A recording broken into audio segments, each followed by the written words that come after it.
So basically হচ্ছে এগুলো কোনো ধরনের সার্চ ইঞ্জিন না, এরা হচ্ছে মূলত ব্রাউজার। এখন ব্রাউজার জিনিসটা কি? ব্রাউজার হচ্ছে সহজ কথায় বলতে গেলে হচ্ছে আমরা ওয়েবসাইট বুঝি।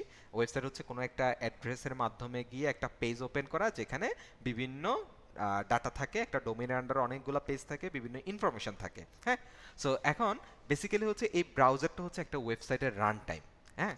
সো এই ক্রোম বলেন, তারপরে গিয়ে মজিলা বলেন, সাফারি বলেন, ইউসি বলেন, এগুলো সবগুলো হচ্ছে এক একটা ব্রাউজার, এক একটা সফটওয়্যার। এদের কাজটা হচ্ছে শুধুমাত্র একটা ওয়েবসাইটকে রান করা, আর কিছু না। এখন এই সার্চ ইঞ্জিন বলতে এর কাজই হচ্ছে ইউজারের কোনো একটা কুইরি নিবে, সে কুইরিটার উপর ভিত্তি করে, যেমন আমরা যদি চলে আসি google.com। সো এটা কিন্তু একটা google.com একটা ডোমেন বা একটা অ্যাড্রেসের মাধ্যমে আমি একটা পেজ ওপেন করলাম। সেটা কোথায় ওপেন করলাম? একটা ব্রাউজারের নাম কি? সেটার নাম হচ্ছে মাইক্রোসফট এজ। সো তার মধ্যে আমি একটা অ্যাড্রেস ওপেন করে এটা বের করলাম। সো মূলত হচ্ছে আমরা যদি ফার্স্ট অফ অল আসি, একটা সার্চ ইঞ্জিন হচ্ছে মূলত একটা ওয়েবসাইট, যার মেইন কাজ হচ্ছে ইউজারের কোনো একটা কুইরিটা কি? সাপোজ হচ্ছে আমি এখানে লিখলাম হোয়াট ইজ ডিজিটাল মার্কেটিং। এই যে এই লেখাটা লিখলাম, এই লেখাটা হচ্ছে মূলত একজন ইউজারটাকে আমি, আমার একটা কুইরিটার উপর ভিত্তি করে সে এটার রিলেভেন্ট যত ধরনের অ্যান্সার আছে, এই অ্যান্সারগুলা আমাদেরকে একটা পেজের মাধ্যমে সুন্দর করে প্রেজেন্ট করবে। সো ইউজারের কুইরিটাকে বিশ্লেষণ করে সেটা রিলেভেন্ট অ্যান্সার দেওয়াই হচ্ছে মূলত একটা সার্চ ইঞ্জিনের কাজ। সো এই ধরনের যতগুলা সার্চ ইঞ্জিন আছে, যেমন আমরা ফেসবুকে গেলেও সার্চ করতে পাই, ইউটিউবে গেলেও সার্চ করতে পাই, প্রত্যেকটা সোশ্যাল মিডিয়া প্ল্যাটফর্মে আমরা সার্চ করতে পাই, বিভিন্ন থার্ড পার্টি ওয়েবসাইটগুলোতে সার্চ করতে পাই, কিন্তু তাদেরকে আমরা সরাসরি directly main search engine platform বলতে পারি না। কেন বলতে পারি না? তাদের মেইন কাজ শুধুমাত্র হচ্ছে সার্চ করা না। So but Google, Yahoo, Yahoo বলি, গুগল, বিং, সো এরা মূলত হচ্ছে স্পেসিফিকলি শুধুমাত্র ইউজারের যে কুইরি আছে এই কুইরিটাকে মেইনলি হ্যান্ডেল করে।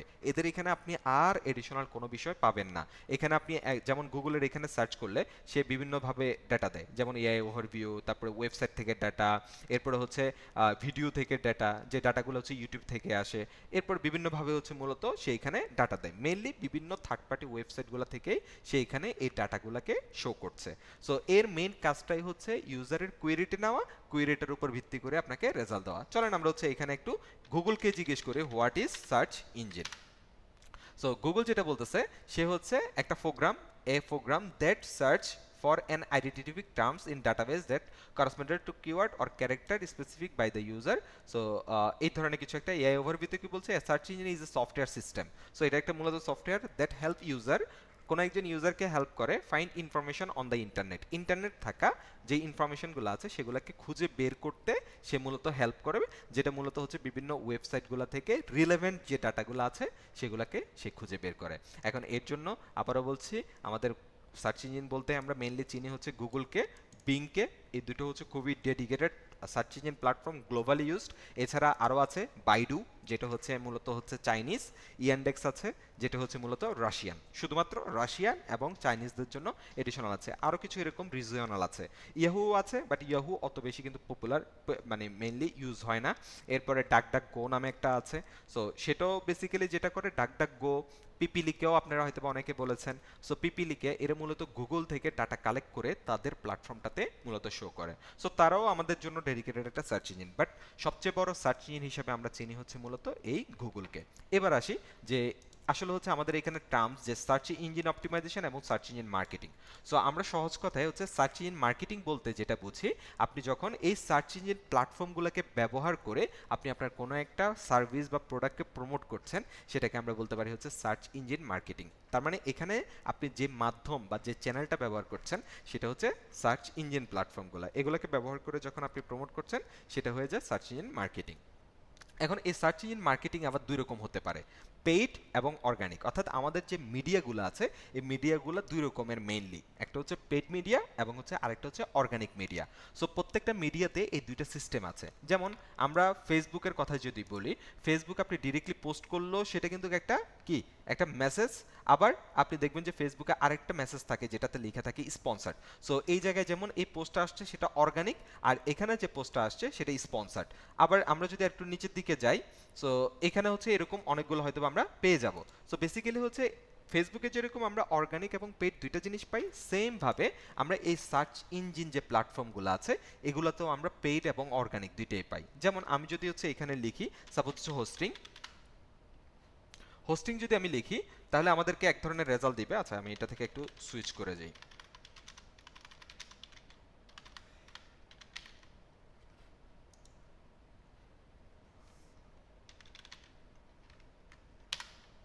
এখানে যখন আমি সার্চ করতেছি সো কিডস টয় লিখে, কিডস টয় লিখলে এখানে কিছু রেজাল্ট আসছে বা একটা রেজাল্ট আসছে যেটাতে লেখা হচ্ছে স্পন্সর। এখানে একটা রেজাল্ট আসছে যেটা হচ্ছে এটা আসছে স্কুল আউটফিটার্স থেকে, এটা আসছে টনিস থেকে। এখানে একটা রেজাল্ট আসছে যেটা হচ্ছে স্পন্সর, এটাও আসছে স্পন্সর থেকে, এটাও আসছে স্পন্সর থেকে। আর নিচের দিকে যদি আসি এগুলো কিন্তু কোনো ধরনের স্পন্সর রেজাল্ট আসেনি। আর একটু নিচের দিকে যদি আসি যেমন টয় target.com, এটা কোনো ধরনের স্পন্সর রেজাল্ট না। আর একটু নিচের দিকে যদি আসি অ্যামাজন, এটাও কোনো ধরনের স্পন্সর রেজাল্ট না। আমি যদি এখানে এসে লিখি যে সাপোজ হচ্ছে what is marketing, so what is marketing এই লেখাটা লেখার পরবর্তীতে আমাদের এখানে রেজাল্ট যেগুলো আসছে এগুলোতে কোনো ধরনের স্পন্সর লেখা নাই। সো এখানে যদি কোনো রেজাল্ট বা সার্চ ইঞ্জিনের, এটাকে আমরা সাধারণত বলি হচ্ছে search engine result page, SERP, search engine result page, যেখানে সার্চ ইঞ্জিনগুলো রেজাল্ট শো করে। সো এখানে যদি কোনো রেজাল্টের মধ্যে স্পন্সর্ড লেখা থাকে তাহলে সেটা হচ্ছে আপনার গুগলকে টাকা দিয়ে মূলত এই জায়গাটায় আসছে। আর কোনো রেজাল্টে যদি এখানে স্পন্সর্ড লেখা না থাকে তাহলে সেটা গুগলকে টাকা দেওয়া ছাড়া অর্গানিকলি এই জায়গায় আসছে। সো এখন যদি আমরা আসি যে সার্চ ইঞ্জিন অপটিমাইজেশন জিনিসটা কি, সার্চ ইঞ্জিন অপটিমাইজেশন হচ্ছে আপনার কোনো একটা ওয়েবসাইটকে সার্চ ইঞ্জিন র্যাঙ্কিং ভিজিবিলিটি অথবা সার্চ ইঞ্জিন র্যাঙ্কিংয়ের টপে থাকার জন্য।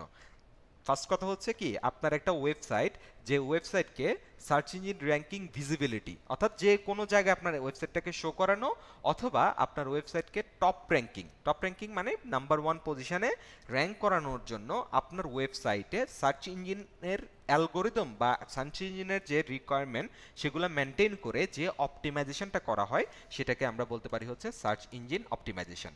সো সহজ সিম্পল কথা হচ্ছে আপনার ওয়েবসাইটটা যাতে সার্চ ইঞ্জিনের টপ র্যাঙ্কিং অথবা ভিজিবিলিটিতে আসে সেটার জন্য ওয়েবসাইটে ওই সার্চ ইঞ্জিন যেমন গুগলের রিকোয়ারমেন্ট অনুযায়ী যে কাজগুলো করা লাগবে সে কাজগুলো করাটাকে বোঝায় হচ্ছে সার্চ ইঞ্জিন অপটিমাইজেশন। এটাকে আমরা বুঝতে পারছি স্যার? এই জিনিসটাকে আমরা বুঝতে পারছি। আমরা একটু ক্লাসে মনোযোগ দিই, এই ড্রাইভ লিঙ্কিং এগুলো ইজি জিনিস, এগুলো পেয়ে যাবেন পরে এমনিতেই। ওকে, সো এখন এই সার্চ ইঞ্জিনের বাহিরে আমরা আরেক ধরনের জিনিস পাই যেটাকে আমরা পিপিসি অ্যাডভার্টাইজিং বলি। হ্যাঁ, আরেক ধরনের মার্কেটিং হয় পিপিসি অ্যাডভার্টাইজিং। সো এটা এখানে মেনশন করা নাই, যেটাকে আমরা বেসিক্যালি বলি হচ্ছে পে পার ক্লিক।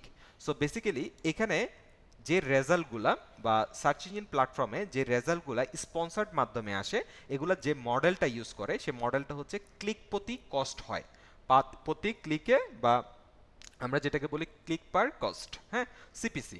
সো এখন এই সিপিসিটা হচ্ছে মূলত গুগল যেটা করে যে আপনি প্রতি ক্লিকের জন্য তার থেকে বা আপনার থেকে হচ্ছে একটা চার্জ করবে।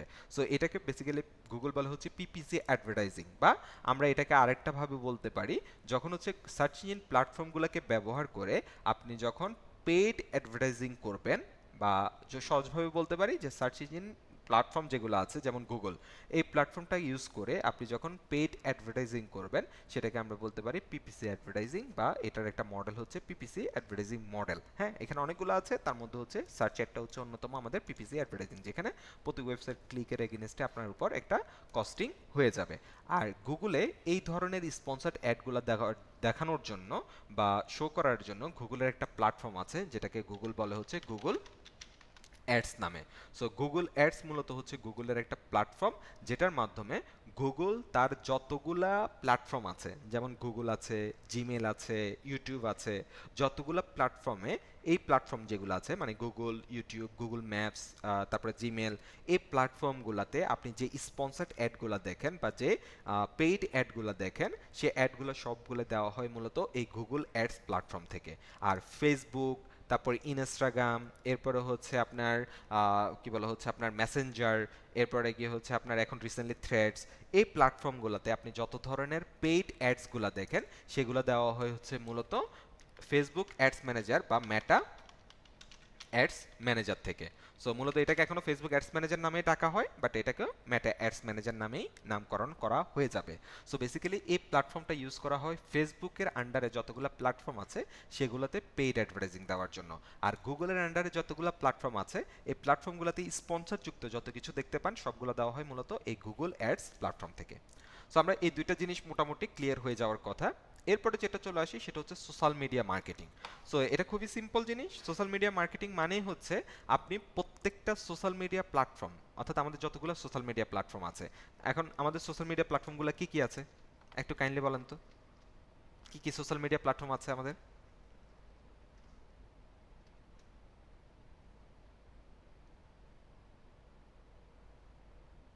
2 মিনিট, 2-1 মিনিট সময় দিচ্ছি, বলে ফেলেন ঠুস ঠুস করে।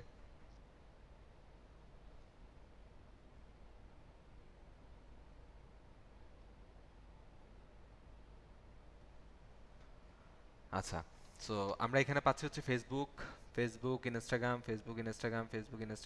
ইউটিউব পাইছি, ফেসবুক পাইছি, অ্যাপি পাইছি, ফেসবুক ইনস্টাগ্রাম, তারপরে কি হচ্ছে ফেস ইউ, আচ্ছা YouTube, Facebook Instagram, Twitter, TikTok, Facebook, TikTok, আচ্ছা, তারপরে মোটামুটি কম বেশি হচ্ছে সবার একটা রিলেভেন্সি আছে, লিঙ্কডইন, পিন্টারেস্ট, অনেকগুলো, হ্যাঁ অনেকগুলো আমরাও জানি, ভাইবার, আচ্ছা, এক্স, ওকে, লিঙ্কডইন, আরেকটা কোথায় জানি পাইছিলাম হচ্ছে টামলার, পিন্টারেস্ট। আচ্ছা, এখন এই জায়গাটাই হচ্ছে মূলত কোশ্চেনটা করা।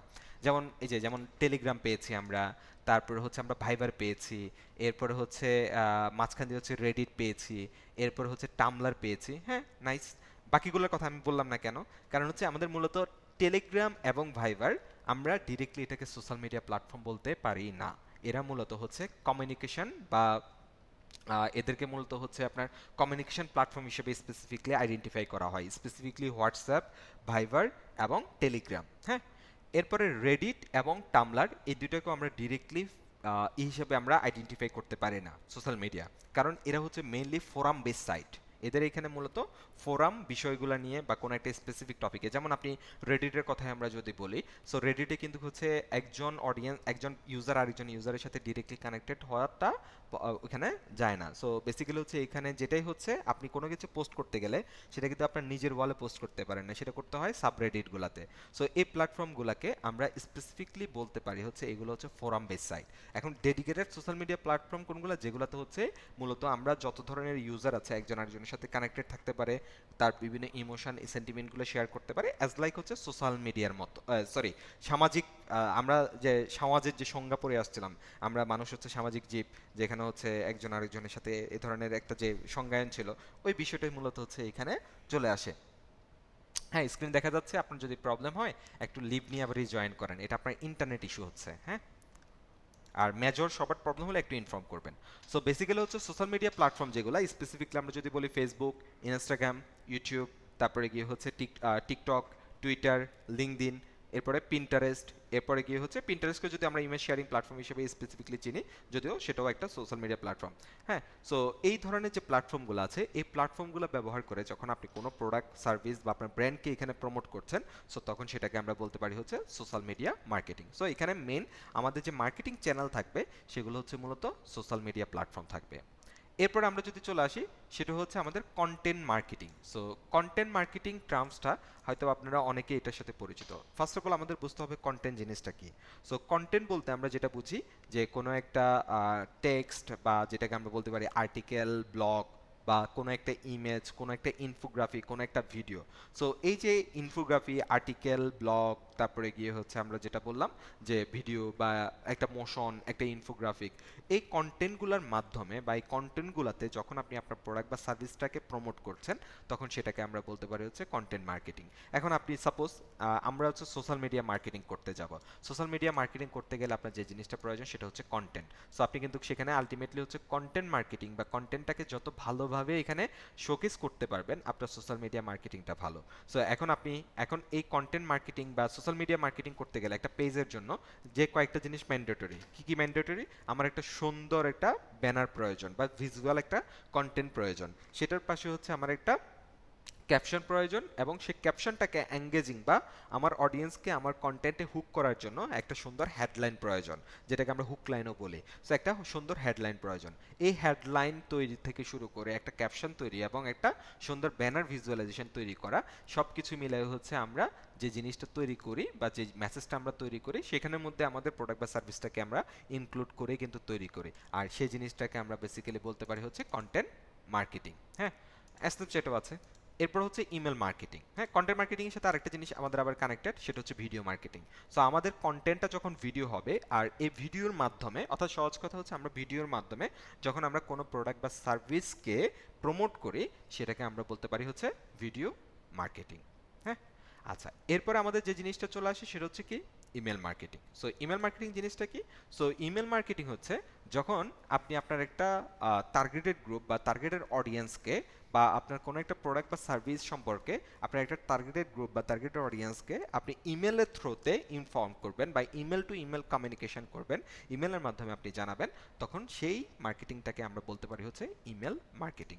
এটা আমরা কম বেশি হচ্ছে সবাই মেনটেন করি। এখন কিছু কিছু ক্ষেত্রে মার্কেটিং, ইমেল মার্কেটিংটা কিছু কিছু কান্ট্রির ক্ষেত্রে ইফেক্টিভ হয়, কিছু কিছু কান্ট্রির ক্ষেত্রে এটা ইফেক্টিভ হয় না। সো এখন যদি বলি বাংলাদেশের ক্ষেত্রে ইমেলটা কতটা ইফেক্টিভ বলে মনে করেন আপনারা?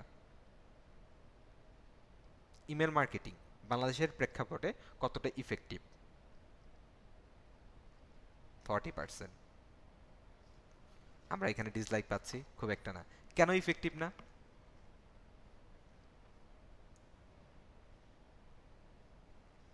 ইফেক্টিভ না কেন বলে মনে হয়? বেসিক্যালি আমাদের খুবই সহজ কথা হচ্ছে যে আমরা কেন আমাদের ইমেলটা সবাই ইউজ করে না, আমাদের যেখানে ইমেলটার জন্য হচ্ছে ফোন দিয়ে বলতে হয় বন্ধু তোমার ইমেল চেক করো, ইমেল পাঠানোর পরে তাকে আবার ফোন দিয়ে বলতে হয়। সো বেসিক্যালি অবশ্যই হচ্ছে আমাদের দেশে ইমেলটা ইফেক্টিভ না। সো বাট বেসিক্যালি যদি আমরা ইউজার কম, বাট যারা আবার প্রফেশনাল ফিল্ডে আছে, যারা প্রফেশনালভাবে কাজ করছে, তারা অ্যাটলিস্ট দিনে একবার হইলেও কিন্তু ইমেলটাকে ওপেন করে। এখানে আপনারা যারা আছেন আপনারা নিজেদের কথাই চিন্তা করেন যে আপনি ইমেলটাকে কয়বার ইউজ করেন। আমার কিন্তু হচ্ছে কন্টিনিউয়াসলি কিন্তু ইমেল প্রায় ম্যাক্সিমাম টাইমে আমার ইউজ করা হচ্ছে। সো এখন আমি কিন্তু হচ্ছে ইমেল মেসেজটা কন্টিনিউ করছি বা ইমেলটাকে আমি ওপেন করছি, আমি দেখছি। সো সে জায়গায় আমরা বলতে পারি এটা মোটামুটি হচ্ছে 30-40%-এর মতো এটার একটা ইউজনেস থাকতে পারে। তবে কিছু কিছু ক্ষেত্রে এই ইমেলের একটা প্রয়োজনীয়তা আছে। কখন প্রয়োজনীয়তা আছে? যখন ওই যে আমরা শুরুতেই বলছিলাম যে আপনি আপনার কাস্টমারের রিলেশনশিপ মেনটেন করতে চাচ্ছেন, সো কাস্টমার ফিডব্যাক অ্যানালাইসিস করতে চাচ্ছেন, সেটার জন্য অবশ্যই মোবাইল আছে, আফটার সেলস সার্ভিসের কমিউনিকেশন করার জন্য মোবাইল আছে। বাট মোবাইলের পাশাপাশিও আপনি আপনার কাস্টমারের যদি ডাটা আপনার কাছে ইমেল থাকে, তাহলে আপনি কিন্তু তার সাথে একটা রেগুলার কানেক্টিভিটি থাকতে পারে। সাপোজ ধরেন এখন এই জিনিসটা হচ্ছে আপনাদের সাথে আমি বলি যে যেমন আপনারা হচ্ছে অনলাইন ক্লাস করছেন, এখন অনলাইন ক্লাস করছেন, এখন ধরেন ইউএলএব আপনাদের সাথে অ্যাডমিশনের সময় অনেক বেশি কমিউনিকেট করছে। এখন ইউএলএব কিন্তু যারা অ্যাডমিশন বা কমিউনিকেশন আছে তারা কিন্তু কন্টিনিউয়াসলি নতুন নতুন যারা আছে তাদের সাথে কিন্তু এটা কানেক্টিভিটি হচ্ছে। তাদের কাজ কিন্তু হচ্ছে আপনারা এনরোল করে ফেলার পরবর্তীতে তারা কিন্তু আপনার সাথে আর কমিউনিকেট করবে না, কারণ তাদের কাছে ওই ডাটাটা আর যাবেই না। হ্যাঁ, যারা কমিউনিকেশনে আছে বা টেলিসেলসে যারা আছে, সো আপনার ডাটাটা কিন্তু এডমিশন হওয়ার পরবর্তীতে সেই ডাটাটা আমার কাছে চলে আসলো। এখন ইউআইএলএম এমন একটা অটোমেশন সিস্টেম তৈরি করলো যে আপনি যদি দুইটা ক্লাস অফ করেন, আপনাকে একটা মেল করছে, সে হয়তো বা ফোন দিচ্ছে না, আপনাকে একটা মেল করছে, বা আপনি একটা ক্লাস অ্যাবসেন্ট নাই, অ্যাবসেন্ট হয়ে আছেন, আপনাকে মেল করছে, আপনি 4-5টা ক্লাস মিস করলেন, আপনাকে মেল করছে। কেন মেল করছে? যে আপনি রেগুলার ক্লাসে অ্যাক্টিভ হন, আপনি ক্লাসে কেন অ্যাক্টিভ হচ্ছেন না, এই ধরনের। এখন এই যে এই জিনিসটা যখন আপনার কাছে যাচ্ছে, তখন আপনাদের মধ্যে মানে যদি মিস করেন, সেক্ষেত্রে হচ্ছে আপনাদের মাইন্ডে কি আসবে? আপনাদের কাছে কি মনে হয়, এটা কি গুড সাইন নাকি ব্যাড সাইন, নাকি না এটা নর্মাল জিনিস, কোনটা মনে হয়? একটা ব্র্যান্ডের প্রতি ট্রাস্ট বিল্ড হয় সেক্ষেত্রে, কি মনে হয়? Good sign. এবং আমার যেটা মনে হয় এটাতে ট্রাস্টও বিল্ড হয় যে তারা আমাকে কেয়ার করে। সো আপনি যে কোনো জায়গায় যে কোনো একটা ব্র্যান্ড যখন হচ্ছে কাস্টমারকে কেয়ার করবে, কাস্টমারও তার জন্য অটোমেটিকলি ওই ব্র্যান্ডের জন্য অটোমেটিকলি একটা কি আসবে, ফিলিংস তৈরি হবে তার মধ্যে, না এরা তো আমার জন্য কেয়ার করছে। সো বেসিক্যালি এই জিনিসটা, এই যে কমিউনিকেশনটা, এই কমিউনিকেশনটা হবে কিন্তু কার সাথে, কিসের মাধ্যমে? এই কমিউনিকেশনটা হবে কিন্তু ইমেলের মাধ্যমে। হ্যাঁ, মাউস অন, এই যে মাউস আমার। হ্যাঁ, আচ্ছা, সো বেসিক্যালি হচ্ছে এই কমিউনিকেশনটা আপনার ইমেলের মাধ্যমে হতে পারে। আবার যারা বিজনেস লিড, আপনারা যারা হচ্ছে B2B টাইপের বিজনেস করেন, আমাদের বিজনেসের অনেকগুলো মডেল আছে, B2B আছে, B2C আছে, হ্যাঁ, তারপরে D2C আছে, আরও অনেকগুলো মডেল আছে। সো এখন স্পেসিফিকলি যারা B2B বিজনেস করেন, তারা কিন্তু হচ্ছে আপনি পেইড অ্যাড দিয়ে আপনি কয়জন হচ্ছে, আমি 5 মিনিট পরে হচ্ছে একটা ব্রেক দিব আপনাদেরকে, হ্যাঁ। সো বেসিক্যালি হচ্ছে আমার গলা শুকিয়ে গেছে, তো একটু পানি টানি হালকা নিতে হবে। সো বেসিক্যালি হচ্ছে আপনি যখন B2B বিজনেস করবেন, এখন ধরেন হচ্ছে আপনার লাগবে হচ্ছে অল কাইন্ড অফ বাংলাদেশের যতগুলা FMCG কোম্পানি আছে, তাদের যত ধরনের অ্যাসিস্ট্যান্ট ম্যানেজার আছে, তাদের সাথে হচ্ছে আপনার কমিউনিকেট করতে হবে। অথবা আপনি প্রোডাক্ট সোর্সিং নিয়ে কথা হচ্ছে, আচ্ছা। সো বেসিক্যালি হচ্ছে আপনি প্রোডাক্ট সোর্সিং নিয়ে তাদের সাথে কথা বলতে যাচ্ছেন, বা তাদের ডিলারশিপ নিয়ে কথা বলতে যাচ্ছেন, বা আপনি এমন কিছু প্রোডাক্ট দিচ্ছেন যারা হচ্ছে মূলত কর্পোরেট ক্লায়েন্ট। সো তাদের সাথে আপনি যদি কমিউনিকেট করতে যান, তাদেরকে আপনি ফেসবুকে খুব একটা পাবেন না, তাদেরকে আপনি ইমেলে ইয়ের মাধ্যমে পাবেন না, হয়তো বা লিঙ্কডিনে খুব একটা পাবেন না। তাদেরকে পাওয়ার একটা ওয়ে আছে হচ্ছে তাদের ফোন নাম্বার এবং তাদের email address. So professional communication করার ক্ষেত্রে তাকে কিন্তু আপনি প্রথমে ইনিশিয়ালি ফোন আউটরিচ করাটা প্রয়োজন। এরপরে ইমেল আউটরিচ করাটা বা ইমেলের মাধ্যমে কমিউনিকেট করাটা প্রয়োজন। সো ইমেলে কিন্তু আপনাকে পিচ করতে হবে। সো ইমেল পিচের পরবর্তীতে সে যদি রেসপন্স করে তাহলে ভালো, যদি রেসপন্স না করে তখন আবার আপনি চাইলে তখন ফোনে যেতে পারেন। আপনি ধরেন রিয়েল এস্টেট বিজনেস করেন, সো রিয়েল এস্টেট বিজনেসের ক্ষেত্রে কিন্তু হচ্ছে যারা ক্লায়েন্ট তারা কিন্তু হচ্ছে হাই প্রোফাইল ক্লায়েন্ট, হ্যাঁ, অনেক ক্ষেত্রেই। সো তাদেরকেও কিন্তু আপনি রিচ করার জন্য একটা ফেসবুক অ্যাডস এগুলোতে যেমনটা যেতে পারে, সেক্ষেত্রে প্রফেশনাল কমিউনিকেশনটা হতে পারে ইমেলের মাধ্যমে। আপনার যে অফারগুলো আছে সেগুলো তাকে আপনি দিতে পারেন। সো এখন এই ইমেল মার্কেটিং করার জন্য আমাদের যে জিনিসটা প্রয়োজন হয় সেটা হচ্ছে আমাদের টার্গেটেড বা পটেনশিয়াল কাস্টমারের ইমেল ডাটা। এ পর্যন্ত আমরা ক্লিয়ার?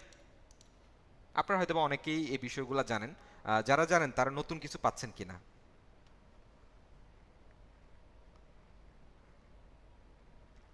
আচ্ছা, এখন নাইস।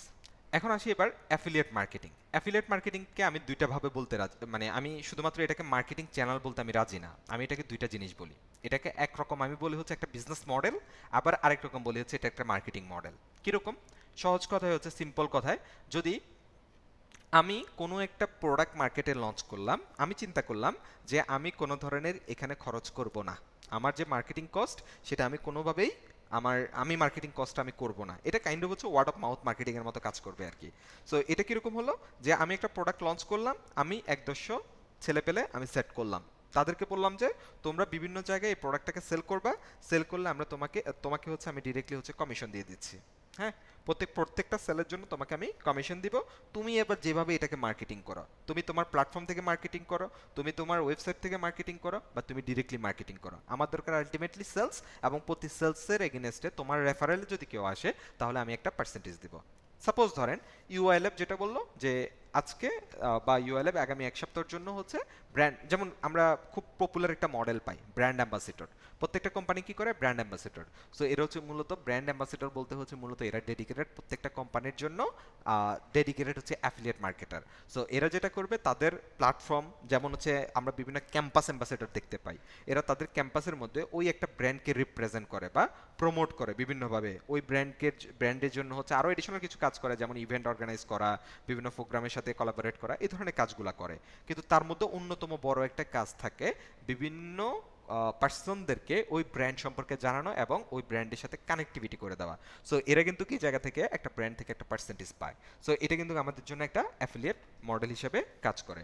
সহজ কথা, অ্যাফিলিয়েট মার্কেটিং বলতে আমরা যেটা বুঝি, অ্যাফিলিয়েট মার্কেটিং বলতে যে কোনো একটা প্রোডাক্ট বা সার্ভিসকে আপনি বা যে কোনো একজন পার্সন তার মতো করে মার্কেটিং করে সে প্রোডাক্টটা সেল করার পরবর্তীতে কোনো একটা কোম্পানি থেকে একটা পার্সেন্টেজ নেওয়ার যে প্রসেস, সেটাকে আমরা বলতে পারি হচ্ছে অ্যাফিলিয়েট। এখন এটাকে আরো সুন্দরভাবে যদি বলি, আমরা হচ্ছে যেটাকে আমরা বলতে পারি মিডলম্যান, মধ্যস্থকারী, যে যারা হচ্ছে কনজিউমার এবং প্রোডাক্টের মধ্যে একটা ব্রিজ বা একটা কানেকশন তৈরি করে।